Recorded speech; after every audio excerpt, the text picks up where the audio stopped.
Welcome to Sweet Life Beat Life. We hope this video helps.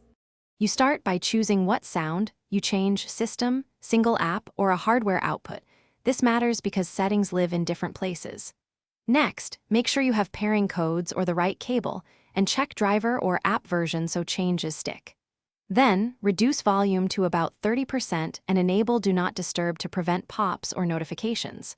Once done, open sound settings and locate outputs. This first action isolates the target and prevents accidental global changes.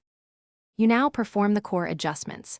Select the correct output and choose sample rate and bit depth if available, because higher rates change clarity and latency.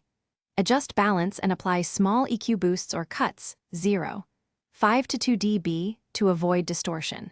If latency or channels misbehave, install or update drivers, or open your audio interface app to route channels. Make sure to test with the same audio file. Consistent tests reveal whether changes improved tone or introduced artifact. You finish by saving profiles or presets so you can switch quickly. Label them like streaming or calls to avoid guessing later. Then, test the sound across your main apps and a different device to confirm consistent behavior.